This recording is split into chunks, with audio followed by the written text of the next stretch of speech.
গরু জবাই এর নাম কোরবানি না। কোরবানি গরুকে গোসল করাতে করাতে যদি আমাদের ঈদের নামাজ চলে যায়, তাহলে আমি বড় মকসদকে ফৌত করে দিলাম। আর আরাফাত একদম সন্নিকট। ঈদুল আজহার সময়টা ঈদুল ফিতরের চাইতে আরও বেশি টাইট। দুইটা অজু নিয়ে আসি আমরা, একটা হচ্ছে ঈদুল আজহার নামাজ আদায় করা, আর একটা হচ্ছে কোরবানি দেওয়া। তো কোরবানির বিষয়টা যেটা আনুষ্ঠানিকতা, এটাও আনুষ্ঠানিকতা, কিন্তু মসজিদে একটু পরে গেলে সমস্যা নেই, কিন্তু আমার গরুটার যেন আগে যাবে নয়। তো এই খেয়াল না করে আমরা সময়টাকে বাজেট করে ভাগ করে নেব। নামাজ শেষ হওয়ার পরে আমরা অন্য ধান্দার দিকে মন দেব। এটাও দরকারি। আল্লাহ পাক সুবহানাহু ওয়া তাআলা যেভাবে কোরবানি দিলে তিনি কবুল করবেন, আমাদেরকে সেভাবে আল্লাহর কোরবানিকে প্রেজেন্ট করার তৌফিক দান করুন। কোরবানি শব্দটি একাধিক জায়গায় কোরআনে পাকে আছে। কোরবান বেকুরবানিন তাকুলুহুন নাস, আগে কোরবানি দিলে কোরবানির যে দাতা কোরবানি কবুল হয়েছে এই বিষয়টি চাক্ষুষ করতে পারে। অর্থাৎ তার সামনেই ওইটা আসমান থেকে একটা আগুন নেমে আসতো, তারপর আগুন আস্তে আস্তে ক্রমশ ওইটাকে গ্রাস করে শূন্য করে দিয়ে আবার আগুন উপরের দিকে মিলিয়ে যেত। তো ওই প্রক্রিয়াটা তখন আগেকার যুগে ছিল। যারা কোরবানিদাতা কোরবানি কবুল হয়েছে এটা স্বস্তির বিশ্বাস পেরে বাড়িতে ফিরতে পারতেন।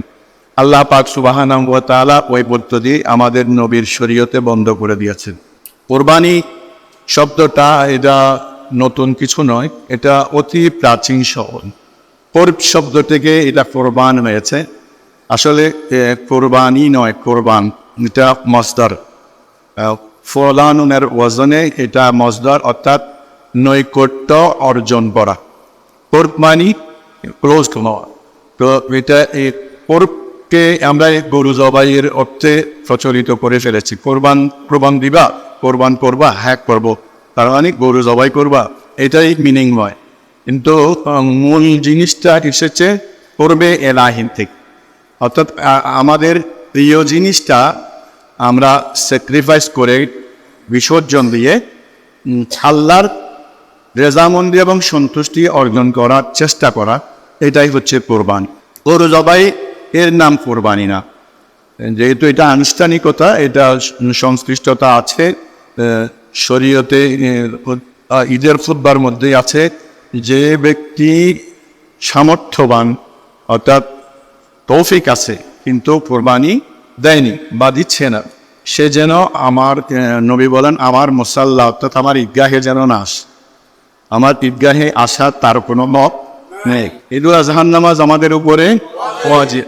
তাহলে আমরা কোরবানি গরুকে গোসল করাতে করাতে যদি আমাদের ঈদের নামাজ চলে যায়, তাহলে আমি বড় মকসদকে ফৌত করে দিলাম। আল্লাহ পাক আমাদেরকে যথাসময়ে ঈদের নামাজে হাজির হওয়ার তৌফিক দান করুন। জুমার নামাজে আমরা আসি যে যখন ফুটবল শুরু হয় তখন ঘর থেকে বাইরে, যারা ফুটবল দূর থেকে শুনেন, মাইক যখন আসে শোনা যায়, খুব আসান হয়েছে। তো মাইকের কল্যাণে আমার কানে ফুটবল আওয়াজ পৌঁছে যায়। তো এই সুবাদে আমি ফুটবল শেষ হইতে যাই গিয়ে নামাজটা বাইরে হয়। তো এইখানে কিন্তু আপনার ওয়াজিব তরফ হয়ে গেছে। আচ্ছা যাই হোক, কিন্তু এইখানে যদি ওই হিসাবটা মনে মনে পুষে রাখেন তাহলে বড় একটা ডস খাবেন। কারণ ঈদের নামাজ হয় খুতবার আগে। মাশাআল্লাহ, আপনারা সচেতন মুসলমান, এজন্য আমি সাধুবাদ জানাই আপনাদেরকে। আল্লাহ পাক সুবহানাহু ওয়া তাআলা যথাসময়ে আমাদেরকে ঈদগাহের নামাজে উপস্থিত হবার তৌফিক। আর আরাফাত একদম সন্নিকট। তো ওখানে যেতে যেতে হাজিরা আল্লাহর ঘরের দিকে যেতে যেতে সবসময় ওনারা কি করেন, তালবিয়া করেন। আমরা আরেকটু হাজি সাহেবদের অনুসরণ করার জন্য, যেহেতু খুতবার মধ্যে এসেছে, আলফাজগুলো আমরা কয়েকবার আওড়ে নিই। লাব্বাইক আল্লাহুম্মা লাব্বাইক লাব্বাইক লা শারীকা লাক লাব্বাইক ইন্নাল হামদা ওয়ান নি'মাতা লাকা ওয়াল মুলক লা শারীকা লাক লাব্বাইক আল্লাহুম্মা লাব্বাইক লাব্বাইক লা শারীকা লাক লাব্বাইক ইন্নাল হামদা ওয়ান নি'মাতা লাকা ওয়াল মুলক লা শারীকা লাক لبيك اللهم لبيك لبيك لا شريك لك إن الحمد والنعمة لك والملك لا شريك لك হাজী সাহেব আল্লাহ আমাদেরকে হারামাইনের সফর জীবনে বারবার নসিব করুন।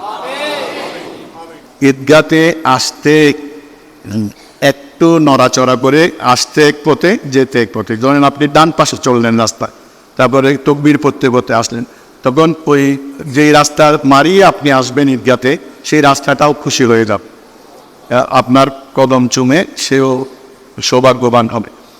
এই জন্য তকবীর পড়তে পড়তে আসবেন।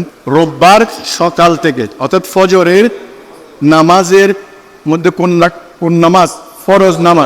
ফরজ নামাজের সালাম ফেরানোর পরে আমরা পড়ব কি?